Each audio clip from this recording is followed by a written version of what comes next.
प्रभाग क्रमांक 7 मधून ज्ञानेश धनंजय बागडे उच्च शिक्षित, जेणेकरून सर्वसामान्याचे प्रश्न जाण असणारा उमेदवार आपल्या प्रभागाला लाभत आहे। तर ज्ञानेश हा सीए झालेला खोतकरू कार्यकर्ता आहे। ते आपले वार्डासाठी प्रभाग नंबर 7 साठी काय बोलतात पाहूया।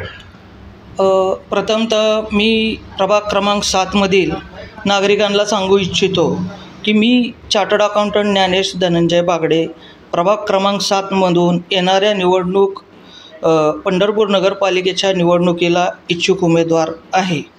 माझं विकासाचं विजन असं आहे की पंढरपूर नगरपालिकेमध्ये जे होणारे प्रोजेक्ट आहेत ते खूप मोठ्या प्रमाणात होणार आहेत। त्यांनी पंढरपुरात खूप मोठे बदल होणार आहेत।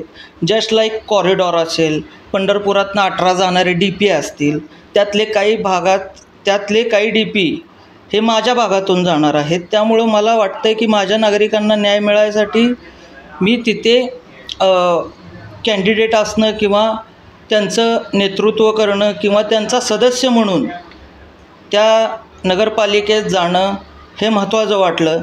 कारण मला बऱ्याचशा प्रश्नांची जाण आहे आणि जाण असण्याबरोबर नगरपालिकेत जाण्याचा तिथे जे सिस्टीम चालतं त्याचा अनुभव असल्यामुळे मला वाटलं की मी एक भावी उमेदवार असू शकतो। आता पंढरपुरात मी काही मुद्दे प्रकर्षानं मांडतो आहे की प्रभाग क्रमांक 7, प्रभाग क्रमांक 5, प्रभाग क्रमांक 8 मधून मोठ्या प्रमाणात डेव्हलपमेंट प्लॅन म्हणजे DPचे रस्ते जाणार आहेत। परंतु त्या नागरिकांना किंवा त्या भागातनं जे काही डेव्हलपमेंट होणार आहे त्याच्या बाबतीत नगरपालिकेने कुठल्याही प्रकारचं त्यांना मोबदल्याचं आश्वासन दिलेलं नाही किंवा कुठल्याही प्रकारची गॅरंटी दिलेली नाही। बाहेर अशा अफवा आहेत की नगरपालिकेमध्ये जे लोकांचे DP प्लॅन जाणार आहेत त्याच्यासाठी तुम्हाला TDR किंवा FSI देण्यात येणार आहे।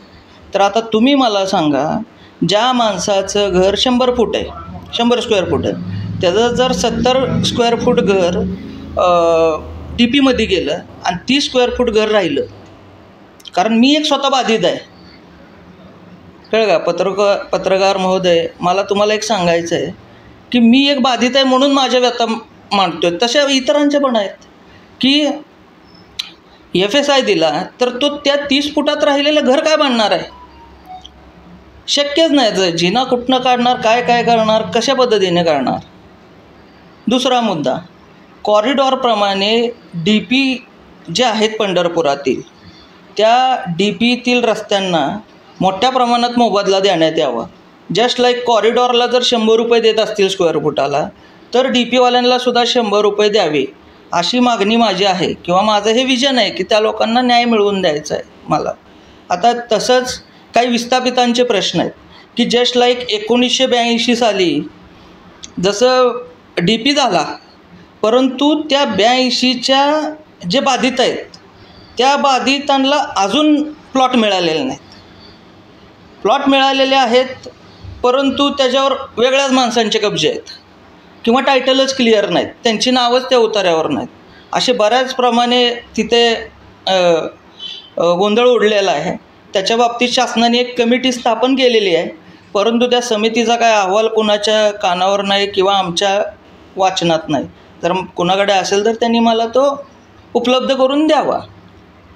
पण त्या पण लोकांना 82 साली जो मास्टर प्लॅन झाला आहे त्यांना बी न्याय मिळवून द्यायची भूमिका मी पार पाडू शकतो। दुसरा मुद्दा, पंढरपूर नगरपालिकेचे वार्षिक बजेट हे किती आहे? तर 2017-18 पासून 110 कोटी ते आत्ता 2024-25ला 200 कोटीच्या आसपास पंढरपूर नगरपालिकेचं बजेट आहे। आता तुम्ही मला सांगा, पंढरपुरातली कुठली विकास योजना पूर्णत्वास गेलेली आहे? प्रधानमंत्री आवास योजना तशीच रखडत पडली आहे। तिथे तर फुरूसभर पाणी येतं आहे, मोठ्या प्रमाणात तिथे 10-10 फूट पाणी साचतं आहे पूर आल्यावर। परत संकीर्तन सभागृह तसंच अवस्थेत पडलेलं आहे, अपूर्ण। तुम्ही जाऊन बघा आषाढी वारीत तिथे किती जण महाराज कीर्तन करतात याचं मला तुम्ही सांगा, मला डेटा घेऊन. रस्ते मी तर म्हणतोय रस्त्यामध्ये खड्डे नाही झाले, खड्ड्यामध्ये रस्ते झालेले आहेत. कारण खड्डेच इतक्या मोठ्या प्रमाणात आहेत की तुम्ही चुकवता सुद्धा कधी जीव जाईल काय सांगता येत नाही.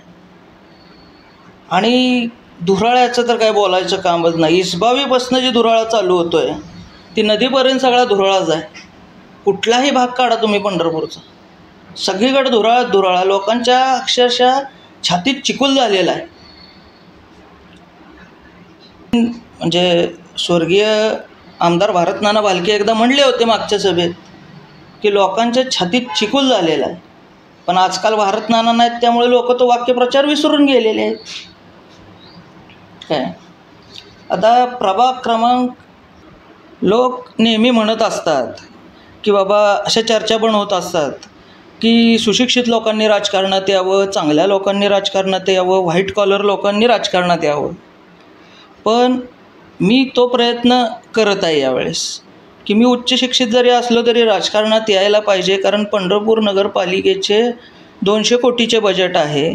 त्यामध्ये एक तर माणूस असा पाहिजे की त्यांना हिशोब विचारला पाहिजे की कुठल्या माध्यमातून आपण ट्रॅकवर आहे किंवा कुठल्या ट्रॅकवर आपण चाललेलो आहे. जर तुमचं विजन 5 वर्षात हे करायचं आहे तर आपण यावर्षी कुठपर्यंत असणार आहोत. तसेच येणारा प्रोजेक्ट कॉरिडॉर हा 5,000 कोटीचा प्रोजेक्ट आहे. तर त्यात जी विकास कामं होणार आहेत तर त्या बाबतीतसुद्धा लोकांना माहिती पाहिजे की बाबा हे असं होणार आहे, ते तसं होणार आहे.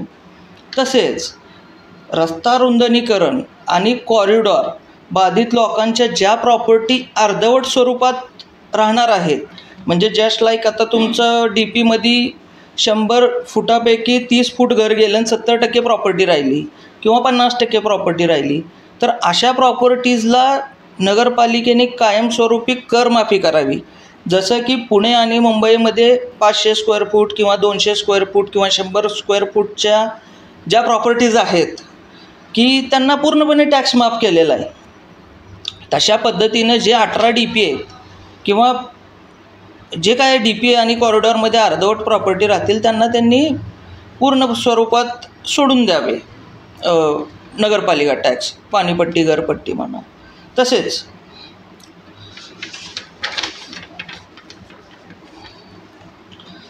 आम्हा सर्व म्हणजे आता DP असेल, कॉरिडॉर असेल, हे लोक आमचीच आहेत, सगळी लोक आपलीच आहेत. काय आपण काही वेगळं नाही, कॉरिडॉर काही वेगळा नाही. DP रस्ता रुंदनीकरण आणि कॉरिडॉर म्हणजे DP आणि कॉरिडॉर बाधित जे काय सर्व लोक आहेत, असं काय नाही की कॉरिडॉर बाधित आहे आणि DP बाधित आहे म्हणून वेगळा आहे. आम्ही सगळे एकच आहोत, आम्ही एकाच रक्ताची आहोत. बाधित होणाऱ्या लोकांसाठी एखादी कार्यकारी सोसायटी किंवा एखादं मंडळ स्थापन करून होणाऱ्या विकास कामामध्ये आम्हा बाधित लोकांना भूमिपुत्र म्हणून प्राधान्यक्रम देण्यात यावा. जस्ट लाईक शॉपिंग सेंटर असतील, तुमचे पार्किंगचा विषय असेल किंवा गाळे देण्याचा विषय असेल किंवा अजून काही तिथं विकास कामं असतील. माझ्या प्रभागामध्ये आता काही लोक आहेत की जी माळी समाजाचे आहेत, त्यांचं आज ते बाहेर बसून उद्योगधंदा करतात, परंतु त्यांच्याकडे शॉप ॲक्ट लायसन म्हणा किंवा असं परमनंट ज्याला आपण पुरावा म्हणतो की बाबा गाळ्याचा दाखला असेल, पुरावा, लाईट बिल असेल, अशा पद्धतीचं कुठलंही त्यांच्याकडे कागदपत्र नाही. मग त्यांना कॉरिडॉरच्या आतमध्ये बसण्यासाठी एक स्वतंत्र यंत्रणा करून देण्यात यावी. काय तर हे पण माझ्या एक अजेंड्याचा भाग आहे किंवा विकास कामाचाच भाग आहे की त्या लोकांना 100% न्याय मिळवून द्यायची भूमिका मी घेणार आहे. ते प्रभाग क्रमांक 7मधून उमेदवारी मागतायत त्यांना उच्च शिक्षित या नात्याने त्यांचा पूर्ण तुम्ही आता अभ्यासक्रम पाहिलेला आहे. कशा पद्धतीनं कॉरिडॉर DP बाधित लोकांना ते न्याय मिळवून देणार आहेत. तरी आपण सुज्ञ मतदारांनी उच्च शिक्षित उमेदवार बागडे यांना भरघोस मतानं निवडून द्यावे अशी बागडे यांच्या वतीने मी तुम्हाला मतदाराला विनंती करत आहे. धन्यवाद.